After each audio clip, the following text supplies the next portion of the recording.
stifling atmosphere inside the mansion.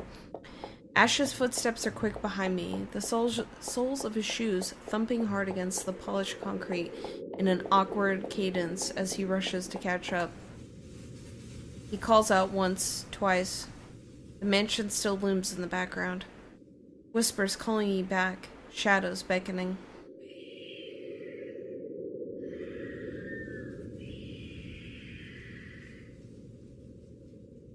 That's not creepy at all.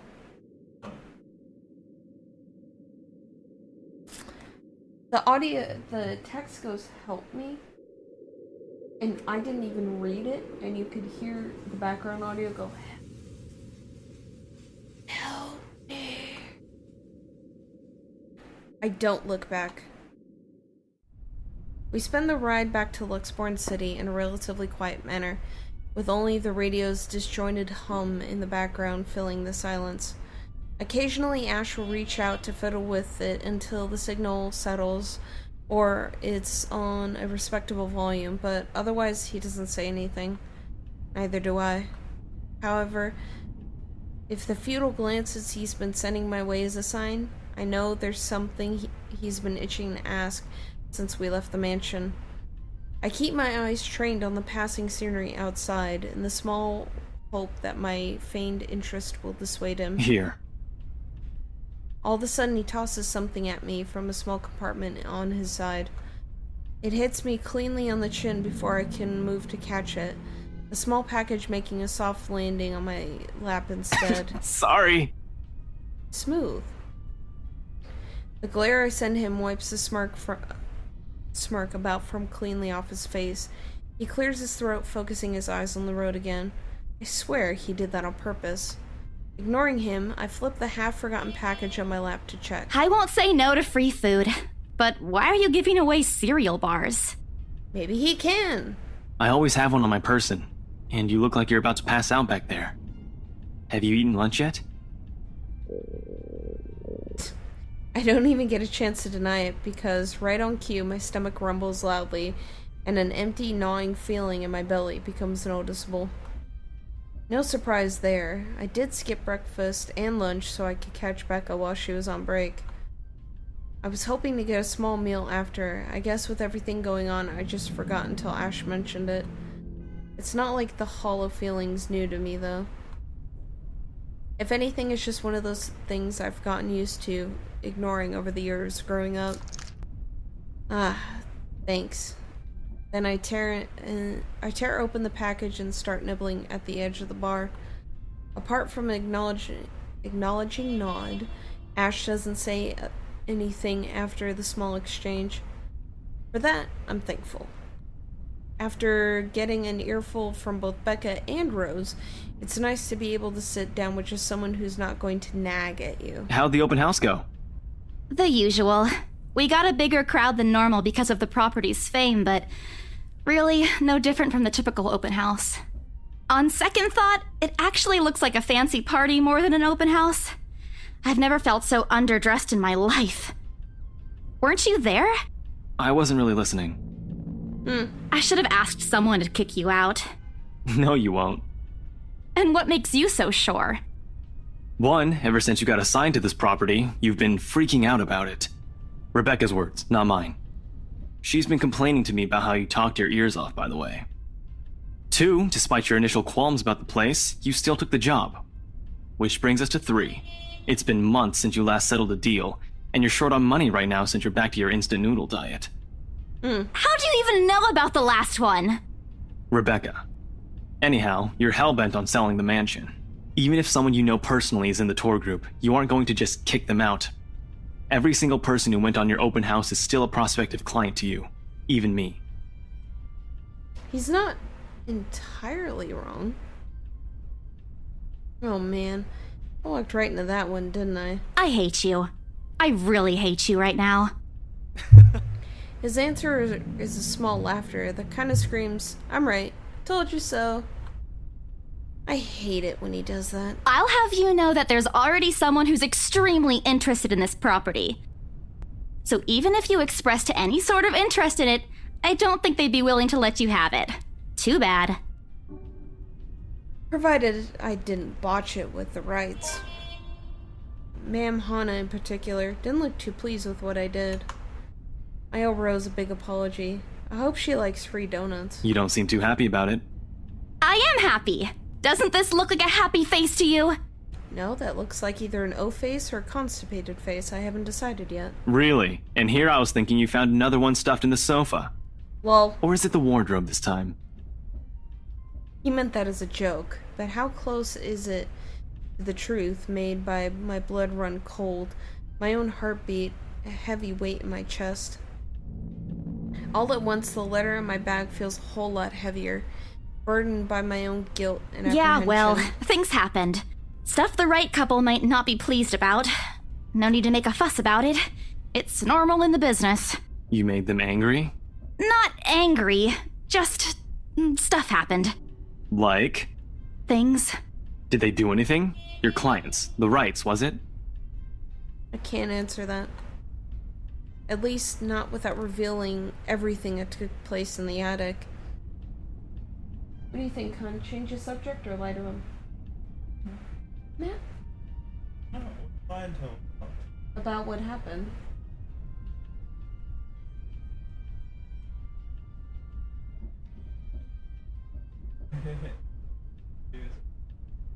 Real straightforward answer. Yeah. I think I'll change the subject. You keep asking me about my work, yet you haven't said a single word about yours. That's not fair. Both you and Zach have literally disappeared off the face of the earth. An over-exaggeration, but changing the subject seems something else to be better than outright lying to him. Besides, it never works with him. I'm not sure if it's because I'm just bad at it or because he's just really very good at his job. He doesn't answer immediately, only momentarily shifting a glance over to me and returning it back to the road when he has to take a sharp turn.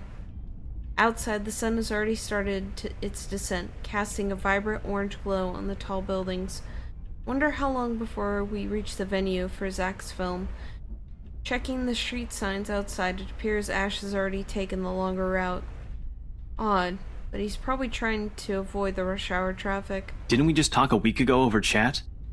That's different. Linking your awful memes in the group chat box every morning isn't exactly a conversation. Yes, it is. Don't be hating. Excuse me, I don't hear you calling them awful while you're laughing at all of them. Shut up! And you aren't answering my question. That earns him a soft punch to his arm. I did laugh at them, but I'm not going to give him the satisfaction of knowing that I found most of them funny. It'd only make his head bigger. Stupid Ash. All right.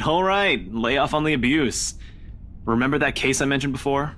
We've been trying to pin the bastard down, but it required more work than we anticipated. The guy's slippery like that.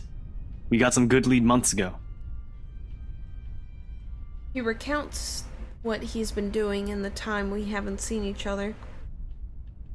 His usual work, the occasional small investigation, and the big case he's been stuck working on. Stuff he couldn't mention in the brief time we catch each other online. Although most of it are trimmed down version, only things he can tell, he has always been careful about that. Even in the way he spins his answers to my questions, just enough to satisfy my curiosity, but not enough to paint the whole picture.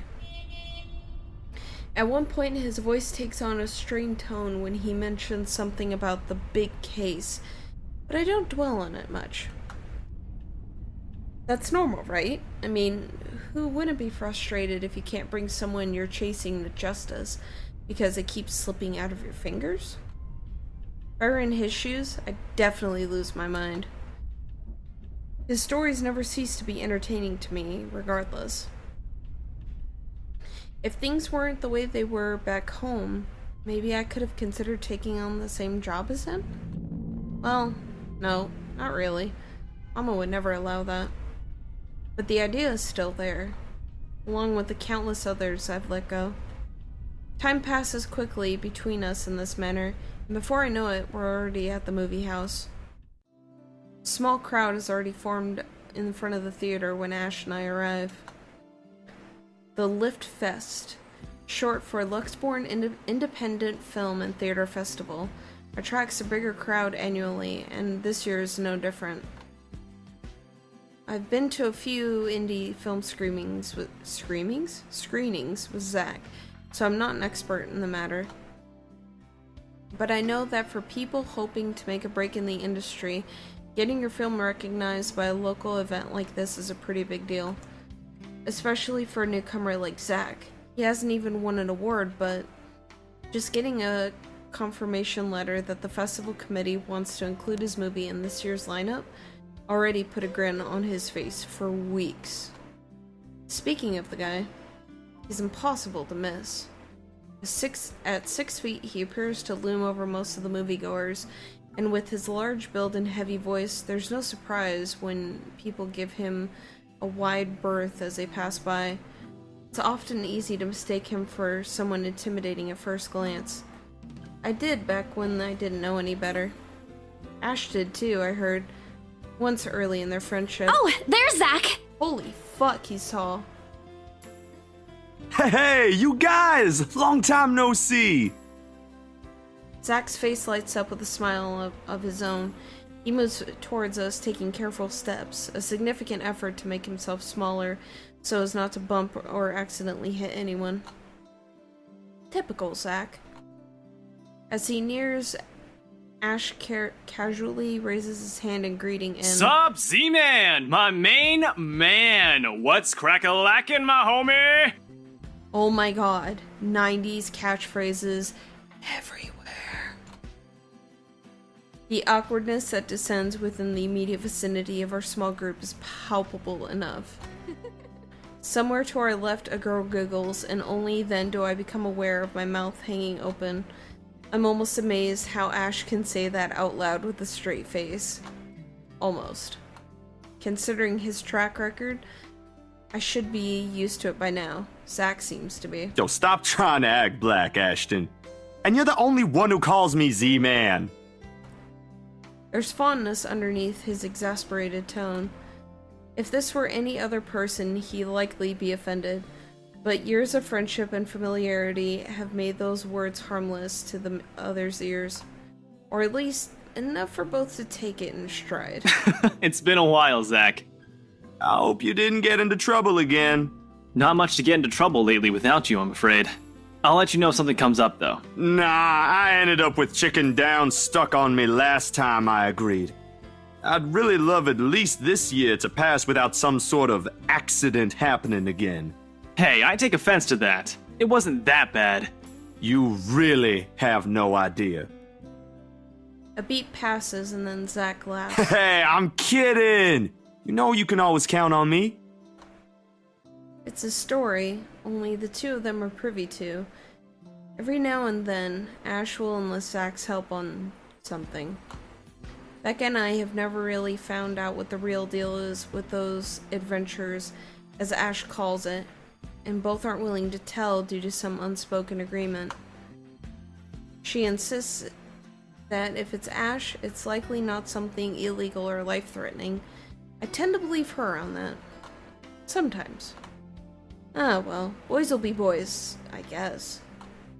I give Zach a small wave from behind Ash when he eventually turns his attention on me. Bella!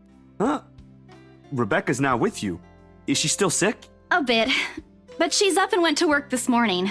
You know she doesn't listen to anyone that's not Ash. Yes, she does. No, she doesn't. You're literally the only person she'll listen to when she's feeling stubborn. And it's true.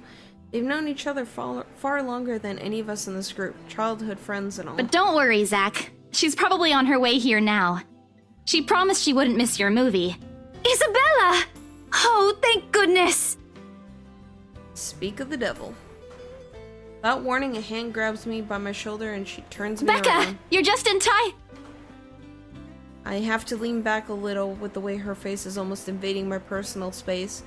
But she places her hand on either side of my face and she keeps my head still.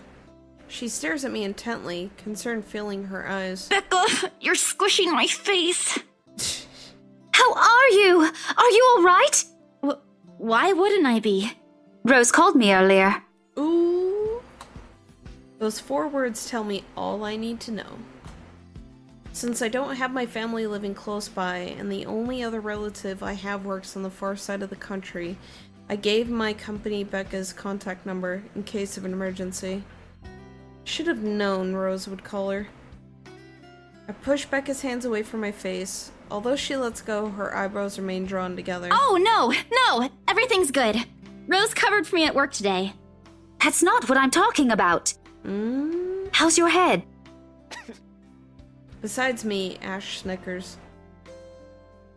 I bite the urge to elbow him, in place of trying to avoid Becca's hand as she tries to reach out for the said area. I did my best to dodge her, all at once moving to hide behind Zach. Sorry for using you as a human shield, Zach. Oh, it's nothing. I just slipped off a few steps on my way down. You blacked out? It's not something to brush off. Come on, at least let me check it. It's extremely minor. You wouldn't even know it's there. Isabella, this isn't a laughing matter. She did look pale when I saw her earlier. Wow. Thanks a lot, Ashton, you traitor. I'll get you back for this. Just you wait. Ooh. What? I'm just saying it as it is. Ooh. If you mentioned this earlier, we wouldn't be having this conversation right now. I'm sorry. Saw her? Yeah, they arrived together. Bella looked fine to me then. I don't know. Something crosses Becca's face, but it's gone before I can figure out what it is. Oh, that's good. At least she didn't have to travel alone, right? At least. Good. See? I'm okay. I wouldn't be here if I wasn't. And I don't want to miss Zach's film. Actually, I'm gonna take a quick little break, you guys.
No.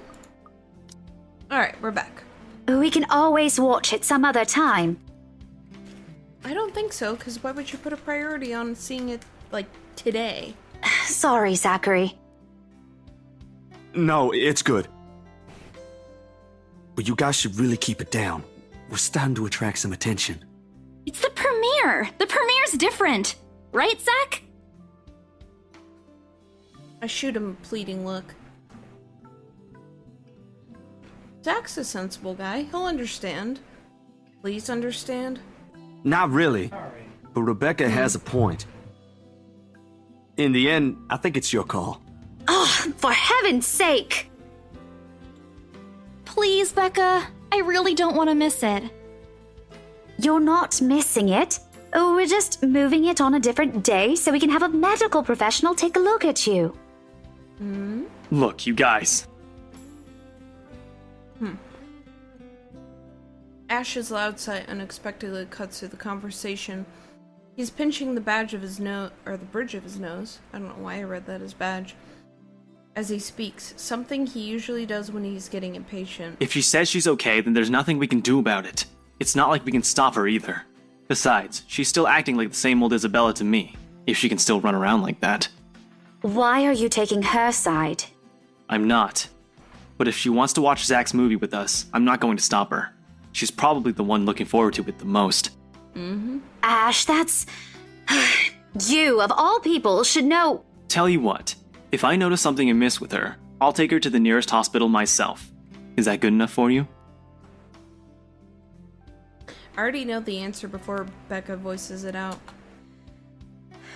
Well, at least she realizes, when at least she releases a deep breath, albeit with a great reluctance. I immediately tackle her into a hug. Thanks, Becca. It's always been you with him, isn't it? Did you say something? Me? Nothing. Don't mind me. Ooh, someone's jealous. If you say so. Okay, guys, showtime's close, so I think I'm gonna get us some snacks. My treat. And then let's head inside. Anyone here has a smaller bill? I think I do. Hold on. I pull myself off from Becca and get in my wallet from my bag and... What's this? Uh-oh. It's already in Ash's hands before I can even react. Behind him, Becca and Zach are both giving the piece of paper an intrigued look. No! Give it back! Uh-oh. It's just a paper. I don't care! Give it! Uh-oh. Looks ancient, too. Why do you keep this around? Do they have one too? They found the paper inside her bag. I try to reach for it, but he holds the paper way above his head. I have never been particularly sensitive with my own height, but right now, I really wish I would have that advantage over him. Don't open it! What's the big deal? It's not like it's a love letter. I don't see any reason to... Hold on a second. This is, isn't it? Even if it is, it's not for you. Okay. Now I'm curious. I'm telling you, it's nothing like that. It's... The rest of my words are lost when he unfolds the paper. I can't breathe. My heart feels stuck in my throat, pounding, threatening to burst out. Vaguely, I know how my hands are trembling at my sides. Clasping them together doesn't do any good. They're still shaking, but I hang on to it regardless. The awful, sick weight that has taken its core in my stomach back in the open house returns full force. How do I fix this? How do I fix this? How do I fix this? Someone, please. Today's turning out to be a horrible nightmare. Send this to 5 people or else. Well, that's... interesting. Guys, I think we should listen to Bella first. Aren't you a few days early for Halloween? Ash waves the paper in front of me, giving me a fleeting glimpse of its contents. I don't need to see. I don't want to see. The letters, the words, every stroke written in blood is already embedded in my mind. Maybe I should have just thrown it away when I had the chance. That way. It's not a prank. It makes them all stop. Even I'm surprised with how steady my voice is. What did you say? This isn't a prank! I saw something! Hold on. Are we still talking about this paper? Or is it about the urban legend again? Both. I know it sounds ridiculous. You're saying this is a primitive version of a chain letter, and now that we've seen it, we're now cursed. You've got to be kidding me. See? This is why I didn't want to tell you guys. Isabella, aren't you taking this a bit too far? It's not a joke! Will you guys listen to me first? I saw something in the house earlier. It stood right in front of me. If I hadn't gotten away, that thing might have... Right. And in broad daylight, Isabella. Typically, I don't believe in this stuff, but even someone gullible would find the logic in that screwed up. There's also no way in hell that this supernatural shit you're talking about is true. But it's real! What do you think I saw? A hallucination? A delusion?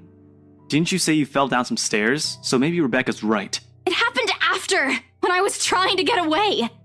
I almost got stuck in the same room with that thing. We're all in danger. I thought you were my friends. Why don't you believe me? We are, and you know that. But this thing and that thing has got nothing to do with the other. When Rose called earlier, I thought she's just exaggerating. But based on what I'm seeing right now, maybe it's better if we really postpone this for now. Don't bother. Without another word, I snatch the letter out of Ash's hand and stuff it back in my bag, with more force than necessary. I'm tired. I got cursed, saw a ghost, probably lost a sale, got kicked out of the open house I'm supposed to be hosting. My own friends won't believe me. All of them think I'm crazy. To top it off, there's a dull ache in the back of my head, begging for a little attention I can't afford to give right now. Honestly, there's so much a person can take in a single day. I just want to go home, curl up in my bed, and never think about today. But before I could take a single step away from the group... Guys! Zach rarely ever raises his voice, even when there's a point he wants to drive home. And hearing him take that tone completely throws me off. Even Ash and Rebecca. Can you give me some Dr. Pepper, please? I'll wait until you get back.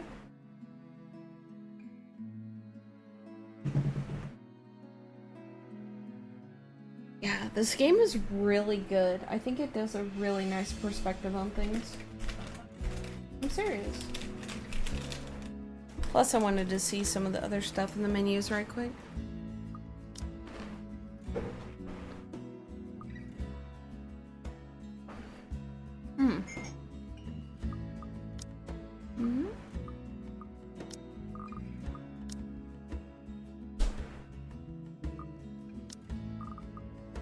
Or you could save points. Okay.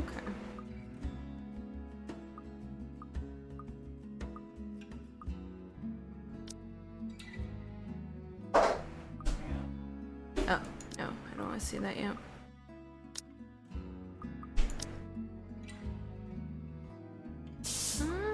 Mess with that a little.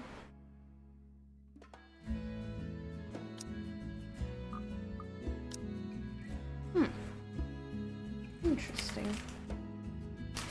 I'm wondering what the replay value is on this.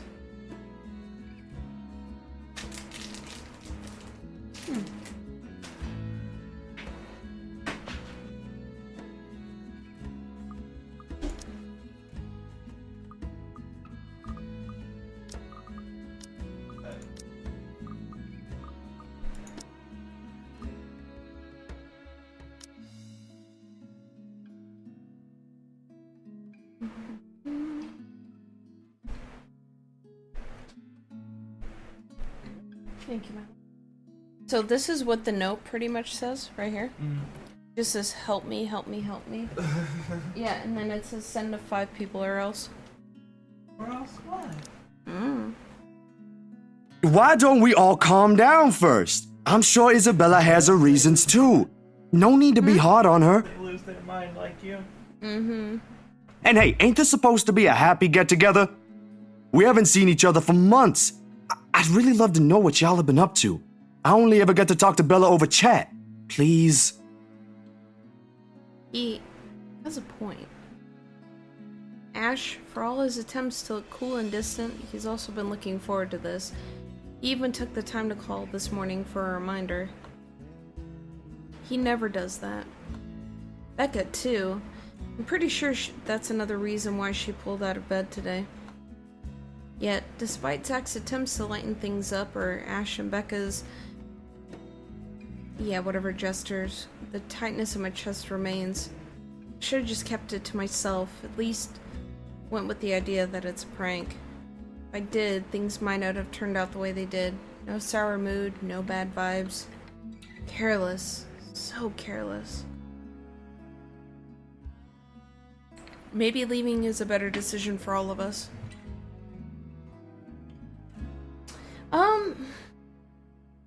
They're all out. They haven't seen each other for a good long while. And I think, like, the mood can elevate, you know? And plus, like, talking's always a good idea. The only other thing about going home is that she can take care of the concussion. But that's it. I mean, going home's not really gonna do anything. So I think staying is a really good idea. Any other day I'll excuse myself and go straight home. But this is something special to Zach, something he worked so hard to bring to life. I should know better. I might be having a bad day, but with a few people I care about for outweighs the idea of spending the rest of the day throwing a tantrum alone in my room. And what if the thing in the attic follows me home? I don't want to be left with my thoughts either. I can still see it whenever I close my eyes. And maybe, if I stay, let our heads cool down first before telling them what happened, they'll listen to me? There's nothing you can't solve with a calm mind. One step at a time, Isabella. That's what Mama used to tell me. Besides, I don't have the heart to ditch Zach. A smile is back on my face when I look back up at him. If we keep arguing here, we're going to miss the first few minutes. All right, that's the Isabella I know. Oh, good. I thought for sure you were going to cry. Uh-oh. This time, I really do send an elbow straight to his stomach. Stupid Ash. Being vertically challenged has its perks too. What was that for? Stop calling me a crybaby! I'm not one! Aw, don't cry. Stop it! Okay, scaredy cat then. That too! If you repeat that, I swear I'll... Let's just go. Without another word, Becca goes inside. She doesn't even stop to wait for us when I call after her. Ash and I exchange looks that some question likely swimming inside our minds. Did something happen at school after I left? Is she having a bad day too? I'll try asking about it later, I guess. So, you guys go catch up with her. I'll go get us the food I promised. But you'll miss it! Didn't you say watching a movie without food ain't fun? And it ain't like I haven't seen it. I made it, remember? I'll be in there soon. One friendly tap on my shoulder and then he's gone. A few moviegoers are still milling about, some still waiting in line for their tickets, but otherwise most of the crowd are already inside. There's nothing much for us to do here now. Not a word of protest comes when Ash gestures for the two of us to head inside. And then? Are you sure it wasn't one of the cleaning crews? Absolutely sure. Somehow, halfway through the movie, the conversation steered towards what happened in the mansion. To be fair, Zach's the one who brought it up again. In his own movie's premiere.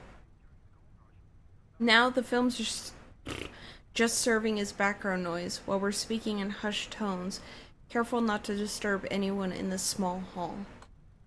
Well, except for Ash. I just hope we don't end up arguing about it again. We'll all get kicked out for sure. Though, with how loud Ash's voice is, we'll probably get thrown out either way before any argument happens. Only Becca still remains engrossed in the movie, completely ignoring us. She's been quiet the whole evening, speaking only when referred to. If I didn't know any better, I think we did something that offended her. Did we? And then I ran. You heard what happened after. I still think it's something else. It was standing right in front of me, Ash. He's one of the smartest people I know, but geez, he should learn to listen. Plus, didn't he say he doesn't believe in these things? Why is he in this conversation again? I heard what you said, but it's a small room. There are a lot of things someone else could have done there without your knowledge. If I could see it up close, maybe I can... I am not going back there. Ain't that a problem if you're hosting an open house? Rose does the first floor tour. I ain't sure ghosts can be restricted to one room, Bella. There are no ghosts, Zach. Stop putting useless ideas in her head. Yeah, but I was thinking, maybe all the house needs is a blessing. Wasn't it left uninhabited for years? Oh, the house did change hands over the years, from one distant relative of the Ermingerd to another. None of them bothered to live in it, though, and it had remained that way up until its current owners decided to sell it. Didn't I think of that? I didn't peg you as the religious type, Zach. Nothing like that, Ash. Who knows, though? It might bring something positive to the place. That's not a bad idea. I just don't know where I could find someone. You're not seriously considering his suggestion, are you? Do you have a better idea? I know where. I could contact him for you if you want. You'd do that? Or we can find you a psychologist instead. Ooh. There are very few times in my life when I wish my glowers can kill. This is Ash, one that of is those. not a very appropriate thing to say right now. No, wait, that's not what I meant. Ethnographer. I meant ethnographer. This guy's a psychologist too, of course, if you... Ashton, if you don't stop... Rebecca knows the guy I'm talking about too. She can vouch for him. Becca tears her eyes away from the screen at the mention of her Huh? name. What? Oh, are you talking about Professor Andrew? He used to work with my parents at the university. Can you guys keep it down? Sorry, but since Scaredy Cat here mentioned curses, not that I'm saying this is one because that's nigh improbable, you'd probably benefit more from someone like Andrew. The stuff you're saying is still really hard to believe. But talking to him is a better solution for me than getting a random priest to bless an old house. He'll even help you figure things out, teach you a couple things. At best, he'll let you see things from a different perspective, and probably put your fears to rest since this looks to be bothering you a lot. Ash might be right too. However, what Zach has also suggested is something I'm more familiar with. Granted, they don't believe me and they're only giving me these suggestions to put my mind at ease, but it's better than being ignored or being laughed at. I can take comfort in knowing they're willing to hear me out. So, what do you think? It's your call. We'll go with whatever you want. I don't know. Should I meet with the priest and bless the house, or should I talk to the professor? I'm asking you. Should I be logical, or should I be theological? Tell me. Can I talk to the priest? Okay. I'll think about it. But maybe we could go with Zach's idea? True. I'm not so sure about that. Well, it wouldn't hurt to try, right? If it doesn't work, it doesn't work. At least we did something than just stand around. Mm-hmm. I'll let you know when he's available, Bella. Thanks, Zach. I knew I could count on you. Guys, I said keep it down. You keep insisting that we still watch it. Yet you're not even paying attention yourselves. She's so pissed. It ain't a big deal, Rebecca. I'm the one who broached the subject in the first place. It's still your film, Zachary. A good film, mind you. You worked hard on this. The least we could do is watch it with you. And that's what you're all doing. I really appreciate all of you making time for this. Sorry, Becca. We'll stop now. Mm-hmm. I throw her an apologetic look, even if Ash is the only one who should be reprimanding, but her attention is already back on the screen. She's ignoring us again. When Becca's acting the way she is right now, there's a big chance something's nagging her. We really need to talk. We fall into a comfortable silence after, the kind you can only share with people you're most at ease with. For the first time today, The letter lace forgotten in my bag, if only for a few hours. Night has fallen by the time we exit the movie house. Despite the late hour, the streets are still bustling full of people. Those about to head home, those set to meet someone, even those simply wandering about. Walking in the sea of unfamiliar souls, it strikes me how easy it is for one to get lost in a city as nondescript as Luxbourne. I was afraid too, at one point, back when I was new and I'd just set foot in this place. Now, with familiar faces walking with me, it feels kind of like home. Zach and Ash bid us goodbye shortly before Becca and I crossed to the other side of the street. The former claiming he's got a few freelance jobs to take care of before the day ends. And Ash? Ew, who knows? He never tells. Sometimes he'll just randomly appear at your doorstep looking for a place to crash. He does that to Zach a lot, much to his friend's frustration. Although he's a busy guy too, and despite of his laid-back air he gives off... Thanks for today, everyone! Holy crap, that was a little loud. No problem, Zach. I'm sorry. What the fuck? Huh?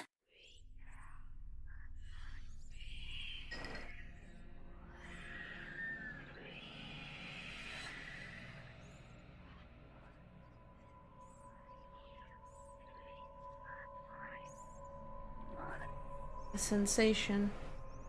Cold, sickening, drowning. My chest tightening, breathing becoming labored. I could taste blood in my mouth. The edges of my vision blurs.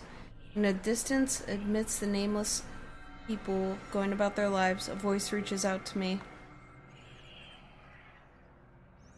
It's so creepy hearing this.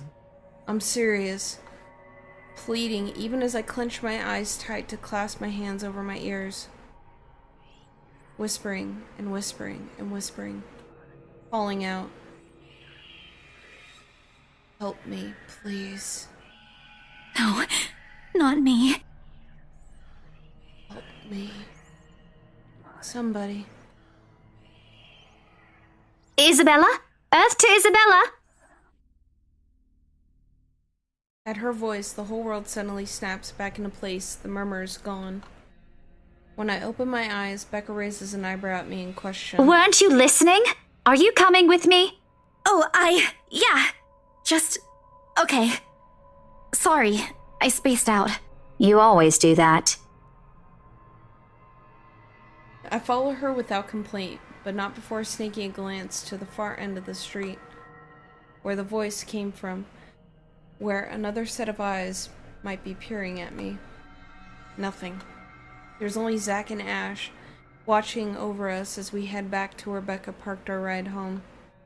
If I'm expecting to see something or someone there, I try not to let it show. Try not to think of the tiny pinpricks of fear crawling at the pit of my stomach. See you guys some other time. Yeah, see ya! Another glance, and with a final wave, we go off on our own ways. I don't know what I saw. I don't know what I heard. I don't want to know. And if this is what will help me sleep tonight, what'll give me back that normalcy, then so be it. October 22nd, Sunday. Or Saturday, one of those two. The darkness closes around me, grasping, pulling, engulfing me. The ground caves in, and without warning, I'm falling. My eyes snap open. For an instant, it doesn't immediately register where I am. Both my back and shoulders are aching from me having fallen asleep and all hunched up the night before. Drenched in sweat, the nearest pillows I often keep around me feels more suffocating than comforting. I let my eyes adjust to the bright morning light streaming through my window and allow my breathing to slow down before untangling myself from the pile. I haven't had a single dream since coming to Luxbourne, or at least none I can recall having. It's a shame because they used to be so vivid. Not the crazy vivid, but the more pleasant kind I'll tell my siblings about. Maybe it's just the stress of living alone? The knowledge that I'll always wake up in an empty apartment with no one to tell stories to. What time is it? Habit forces me to look over at the clock, even with the soreness weighing heavily on my shoulders and the compulsion to never leave my bed for the day. In a heartbeat, I'm up. Oh man, of all the times to oversleep! Towel! Towel! Where's my towel? Admittedly, it's a weekend, and as an unspoken rule, that entitles me to a few extra hours of sleep. But if Rose didn't kill me yesterday, she sure as hell will kill me now. And right after what happened, oh lord, one box of donuts a peace offering won't be enough to the second time around. Grabbing my towel, I'm already a few short steps away from the bathroom when a muffled ringing breaks out from my bag. There's a moment of indecision at first, my mind conflicted whether I should just ignore it or answer it. What if it's Rose? Or worse, our boss? Oh, sheesh. In the end, the rational part of my brain wins out. The letter from yesterday peeks out when I pull the device out. Just the sight of it is enough to put me in a foul mood, and it takes every force of will for me to ignore it in favor of answering the call. Caller ID reads, Mama. Huh? Around 4:45 p.m. in the Philippines right now. That's an unusual time for them to call. Usually it's around noontime here, and I'm the one calling, not the other way around. Better for them to use that money on something else other than an international call. Regardless, in the most cheerful tone I can gather. Hello? Hello? Grace? How are you? Mama! I'm doing okay. How are you guys over there? We're good. EJ won a storytelling contest at school the other week. Brought home a medal. I thought you should know. There's a tired Lilith in her voice as she speaks. It's been there since Papa had to leave his job. I wish there was something I could do for her. But from miles away like this, the least I'm able to do is not make her worry. If my older brother would actually lend her a hand, but Lord knows if that'll ever happen. Odds are, Kuya Jordan's already out drinking now. Again. I can't count on my older sister either, knowing she has a family of her own, and, well, Ate Anne's financial situation isn't exactly great right now, having ran herself knee-deep in debt. Great! That's great! Tell him congratulations from me. And let him know I'm gonna send him a little something extra this Christmas. How about Nico? Karen? Michael? I hope they're okay? They're doing well. They wanted to talk to you, but they're all busy with school. Oh no, that's fine. I don't want to bother them. Just tell them to keep doing their best for me. I'll just call back when I know they're not busy. And Papa? How's Papa doing? It's a subject I'm a bit hesitant to broach, but from the way Mama's voice hitches, she also doesn't want to bring it up. Grace, he's having a little difficulty right now. Weak appetite, he's having trouble swallowing, and lost a few pounds. But the doctor said we should keep encouraging him. It just means his body's accepting his new treatment well. The money you sent last time helped a lot to pay for it, by the way. Oh, I see. That's good. I won't deny that life has gotten tougher for our family. It used to be easy back when Papa was in good shape. But ever since he was diagnosed with the sickness 5 years ago, he had been unable to provide for us. Now the burden of feeding 8 mouths, and settling Papa's bills all rests on my shoulders. Although Mama makes a little, excepting selling and laundry jobs in our neighborhood, it's scarcely enough to cover the costs of day-to-day living, let alone bloating hospital bills. We can't even accept help from our own government because the health insurance barely covers anything. I'm sure he'll get better soon. Is he well enough to talk? Do you think I'll be able to speak to him, Ma? Silence.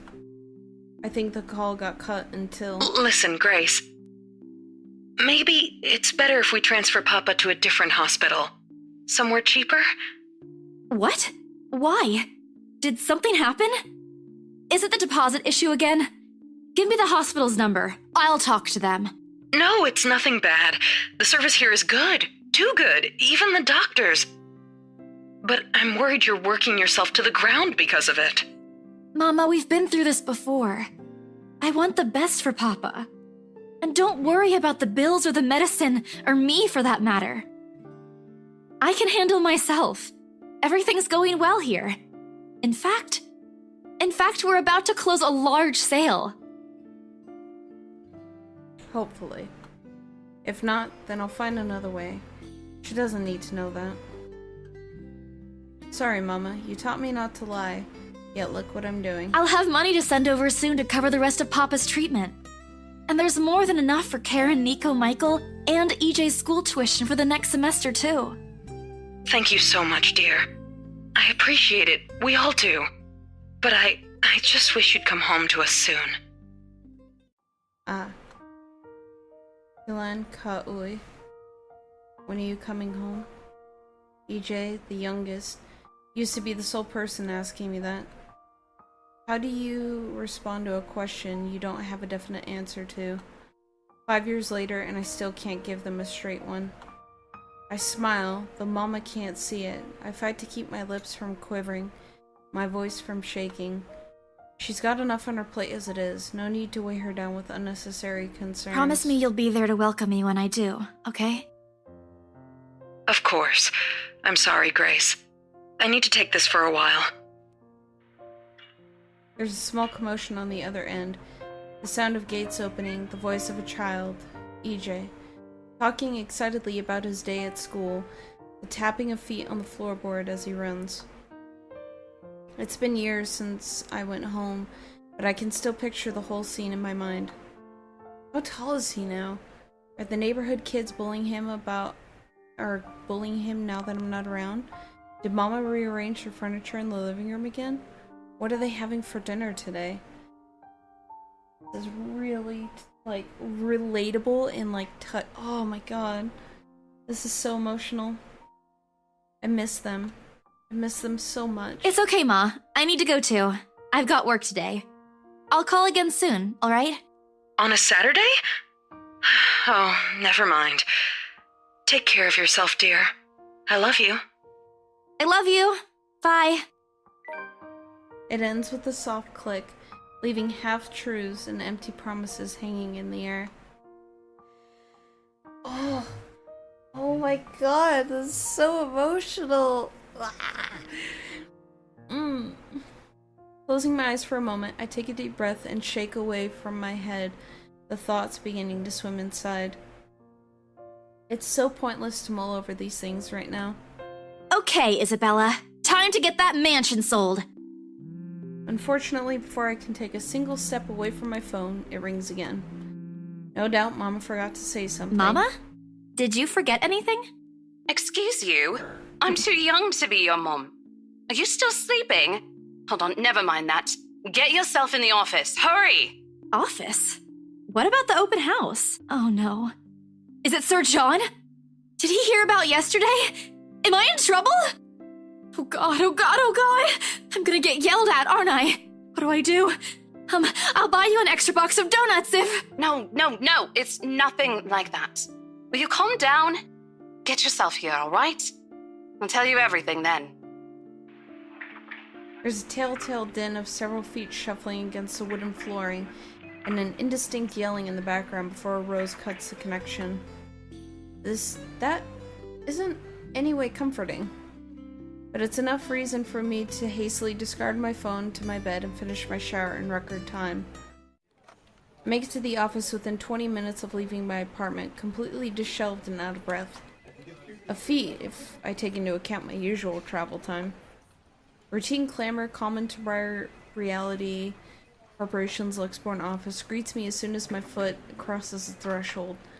Papers rustling, telephones ringing at sporadic intervals, agents talking at varying volumes, staff moving about, and... Where the hell is C? Where are my employees? What the actual fuck, guys? Of all the times to disappear without notice! He is pissed. My boss's words turn muffled as someone else closes the door into his office, likely the work of our HR manager. Throughout the past weeks, he's been in a bad mood over a few employees who have failed to report to work. I hear they're still trying to get a hold of them, but to no avail. The result is, half their workload have been shifted to all available staff, so as not to lose clients. Not that I mind the extra work. If anything, it means I'll have more money to spend, or to send my family back home. Although the rumors of a branch closure circulating because of this indeed a bit worrisome. My bag barely touches the top of my table when Rose pulls me aside. Here, I need you to help me with these papers. If you could also get these signed and photocopied before lunch today, that would be great. One after another, she thrusts a bunch of paperwork into my hand without explanation.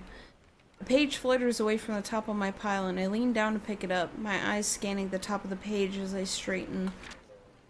A purchase and sale agreement. Rose simply gestures her thumb towards the visitor lounge when I tilt my head in question.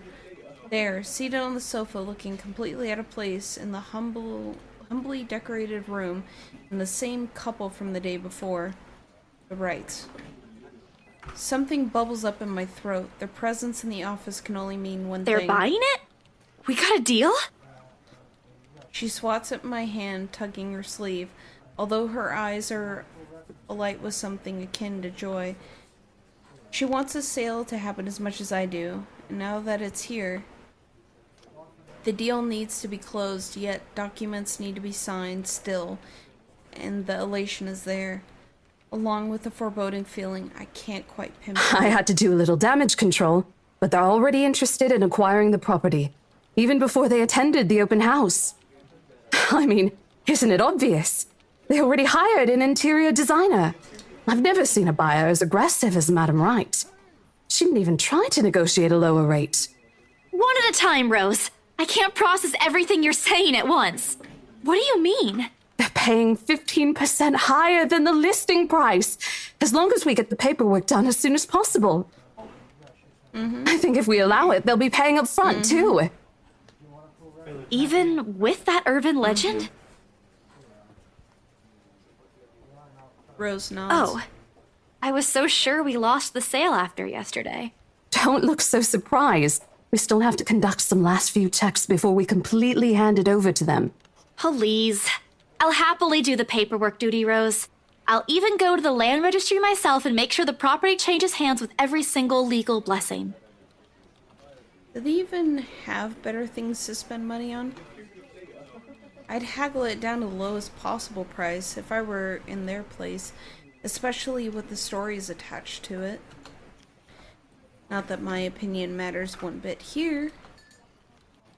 We're just their agents who are going to receive the hefty commission, after all, nothing more. Rose gives me a pat on the shoulder, signaling she's heading back to them, and an unspoken instruction for me to follow after I'm done. It doesn't take me long to finish the work she left for me. In fact, having the boss sign the agreement is the easiest, since it has put him in a better mood, much to the entire office's relief. Ma'am Hannah calls me over the moment she notices my presence at the lounge door. Her lips twisted in a frown. She doesn't seem too particularly happy to see me, and I'm not surprised. Who wouldn't be? I almost created a scene. Mr. Wright, however... Why, if it isn't the little Lily. I trust you're feeling well now. It's Isabella, sir, not Lily. I appreciate your concern. I'm feeling better now. I really don't understand why they can't get my name right. It's a fairly common name. It shouldn't be too hard to remember. Regardless, I hand them the copy of their agreement. I believe I can take that. Thank you very much. With how elegantly she plucks the paper off my hands, it's easy to think there isn't any trace of irritation in her. But it is there, radiating in her stiff stance, in the way she's standing at a fair distance from her husband, and how the two look to be ignoring each other. Seeing this scene, it soon becomes clear to me that I'm not the one who has put her in a bad mood. Did they fight? Most probably. I've seen it happen dozens of times with my previous clients. It's a shame, especially with their new mansion. I never did like it when my own mama and papa fight. I hope they'll make up soon. Apparently satisfied with what she's seen, Ma'am Hannah clasped her hands together before extending it to us for a shake. Rose and I released the breath that we've been holding, both of us more than happy to return the gesture. That settles it then? Are you really sure about this property, ma'am? We could easily find you a bigger one among our current listings. Something with a modern touch? Something not haunted, perhaps? Rose shoots me a warning glance that clearly says, "Don't make a scene, we're almost there." Of course, why wouldn't I be?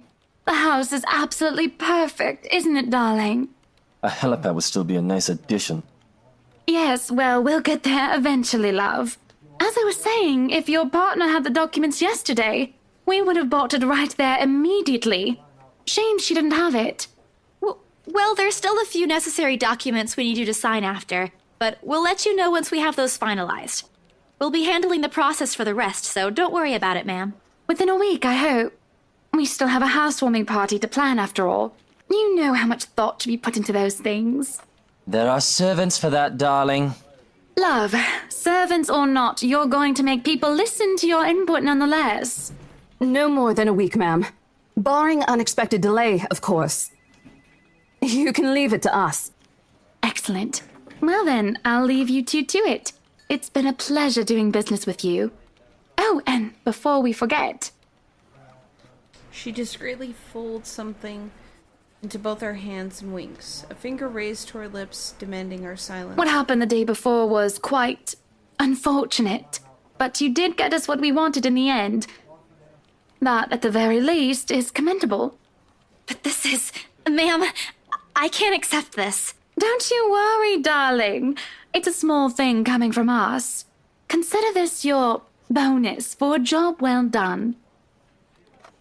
She smiles sweetly, like it's simply something most normal thing to do in the world. Oh, before I forget, my lovely interior designer would appreciate it if you hand her a copy of the floor plans as soon as possible. She's dying to work on the house. You can do that, yes? Here's her contact. Certainly, ma'am.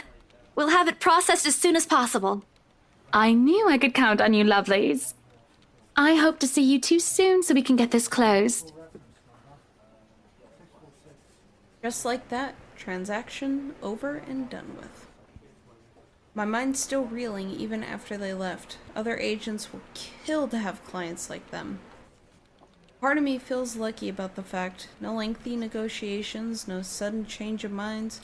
Just talk, signatures, a few handshakes here and there, and we're done. The other part? A second ago, we sold the haunted property to 2 innocent clients. Sure, the commission is big. Big enough to continue funding Papa's treatment and hospitalization. Big enough to pay for all 4 of my younger siblings' schooling. Heck, they'll keep me away from instant noodle diet for months. I don't have to go back to the mansion, as well as once the deal has been closed, much to my sanity's relief.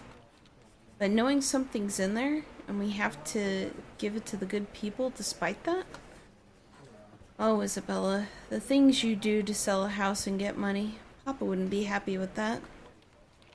At least I have good news to tell them next time I call home. The little lie I told Mama this morning isn't a lie anymore. Well, there's something. So how does it feel? How does what feel? Your first big multi-million-pound sale, silly. I know you've been with us for years, but this has got to be memorable for you.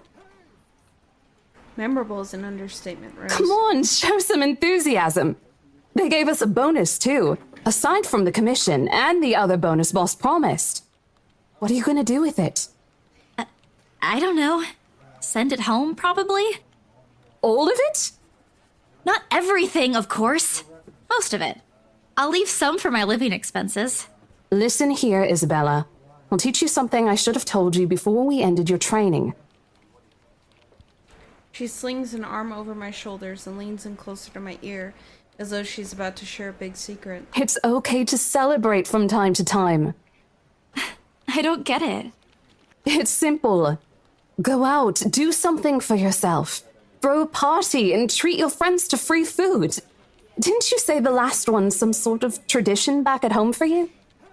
Hello, this is practically a done deal. Isn't throwing a party a bit excessive? Your call. I won't say no to an invitation, by the way, in case you really are planning to throw one. A few drinks would be nice too, thank you very much. I don't think my apartment's big enough for that. You could always move?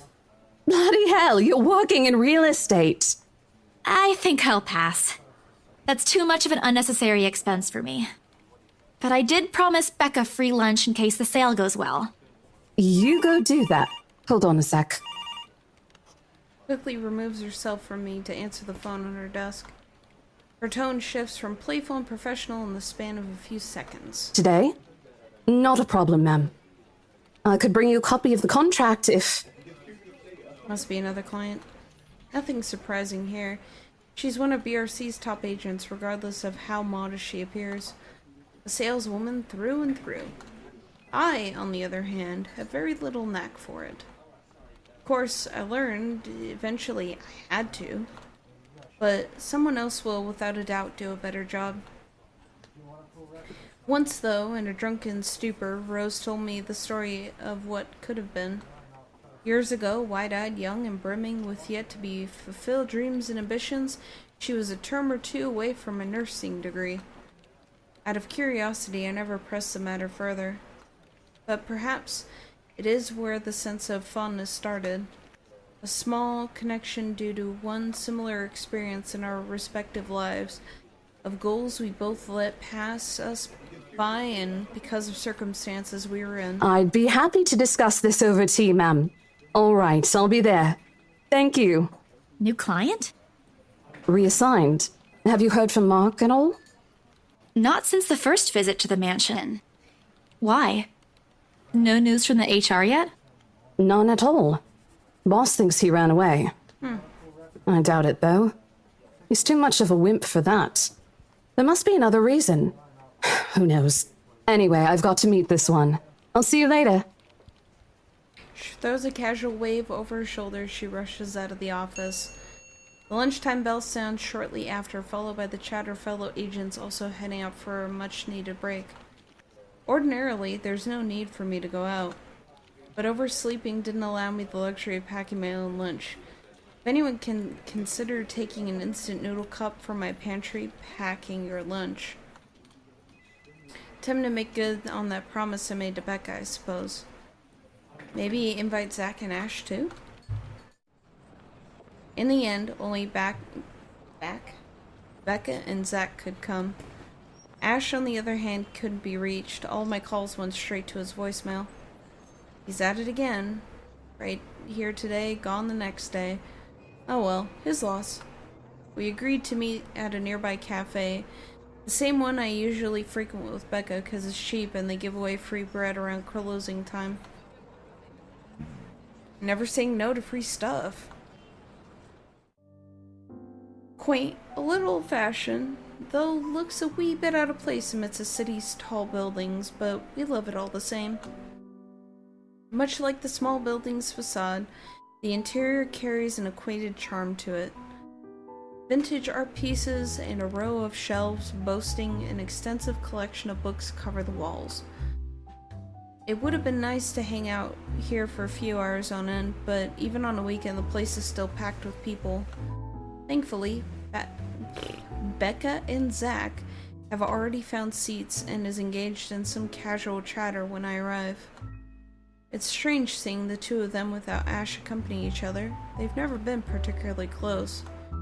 Sure, they talk when they meet, laugh at the same thing, and there's something funny, but there's distance, the kind born purely out of differing interest. That or Zach's simply afraid of Becca. Not impossible, and I won't blame him if he is. He might be the tallest in our group, but everyone knows that means nothing against Becca's temper. Even I'm a little scared of her. Becca! Alright, I'm actually gonna save it here, and I'm gonna stop for the meantime. Yeah. So, other than that, if there's anybody else that's watching, if you guys enjoyed the stream, please make sure you follow. Other than that, I will catch y'all on the flip side. Later.